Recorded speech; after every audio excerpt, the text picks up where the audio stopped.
In 2009, I fractured my skull in a freak accident at an LA restaurant. I suffered a seizure and was rushed into hospital. I was so out of it that I refused to let them scan my brain. My dad rushed to my bedside and talked me into having the CAT scan. He told me that I might die if I didn't go through with it. People always have to have a reference. I think I'll always be in the shadow of my parents. I'm very shy and awkward.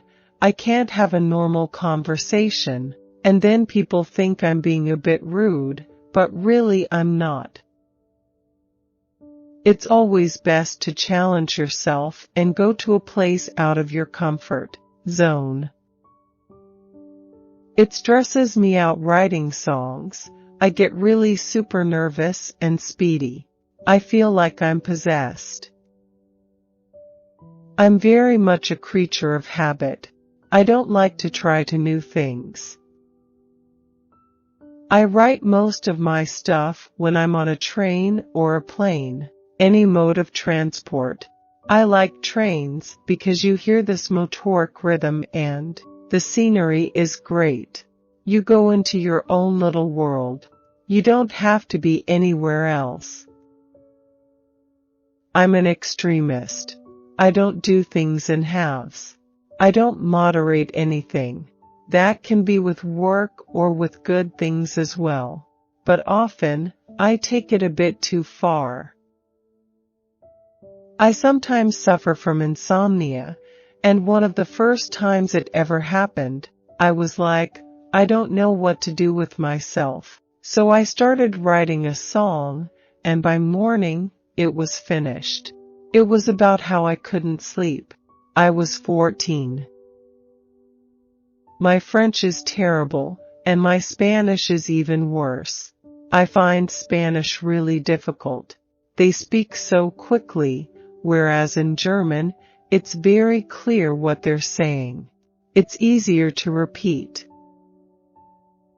I try to read, but my attention span is so bad, and ever since Netflix was invented, that's all I do in my spare time, which is really bad, but it's like a chore to read for me. I like to move around. It suits me. I grew up in Wiltshire on a farm, and that's the only place I call home. I think I have a lot of energy, and most of it is quite aggressive energy, but in a positive way, I think. It's like a positive aggression. I started listening to a lot of Jimi Hendrix and Neil Young when I was 8 or 9 years old. I had siblings that gave me good music instead of the crap that was on the radio in the 90s. I only wear black. I think it suits me. It's not a nice thing to have a song written about you. I think, forever, I was trying to figure out maybe what I am. But I don't think anyone should feel pressured to have any kind of label or tag on them. We should treat everybody the same. Me, I don't like to be put down to a specific thing. We're all human beings. I was somewhat of a mute at school, so people were quite scared. Music is about self-expression and representing the times, and I think fashion is the same. It took me a long time to find my own style, both in terms of fashion and music. For me, Paul Simon has always been an incredible songwriter, as he writes very complicated songs that sound very simple, and he makes it look so easy when it's not. It's difficult to explain exactly how I react to music, but if it makes me feel anything at all, then I'll have some kind of emotional relationship to it. That's what defines good music to me, if it makes me truly feel something. On my 4th or 5th birthday, a guitar was given to me, and I made a new friend, a very loud friend. With a band, I feel stronger. It's not just me and my weird thoughts. I can only be myself, and if I have to suffer for that, that's okay, because to pretend to be somebody else, I tried that, it's terrible. I didn't come out as gay. I came out as I don't really believe in gender.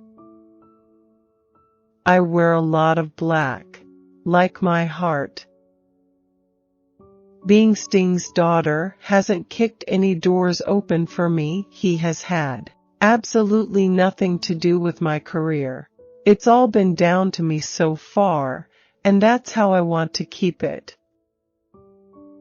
Self-sufficiency is vitally important to my self-respect. I never wanted to rely on my parents in that way, because I knew that if I got used to it, I'd be reliant all my life. As a kid, I loved to dress up as Ian Dury and run around hitting people with drumsticks. Members of my family, neighbors, friends, kids at school, no one was safe from my rhythm sticks. I'm a bit of a geek when it comes to music. I like studio gear. I'm always looking it up on eBay and seeing what I can afford. With social networks these days, everyone needs to know everything all the time. But the problem is, people are so used to short snippets of information that no one has any attention span anymore. I don't, anyway. I think everyone's got an obstacle in their career that they have to challenge. I think, in a way, that pushes you to prove who you are. I knew I wasn't going to write a record as soon as I got signed, because I hadn't had any life experiences. I was still at school, and I wasn't going to write about that. Music is the only thing that I trust. I make my songs slightly abstract so that people can interpret them their own way. I think that's a lot more special, so you can hear a song and think, I feel exactly that way, even if it wasn't written for that feeling. I was very young when I did I Blame Coco, and I never really recognized that sound as me. I picked up the guitar when I was 4, and from then, I could never be bored. I would make documentaries if it was a worthy cause. I have a lot of respect for people who put themselves in harm's way to make people see that something needs to be done. I don't particularly like attention. I like to do things on my own. I like to dress myself. People always ask that at shoots. Do you want any help? That's the weirdest question. I don't look into myself too much. I don't think I'm shy so much as a better listener than I am a speaker. I just really don't wish for attention. I like to write from a slightly sad or complicated place, but with a sense of hope and happiness at the same time.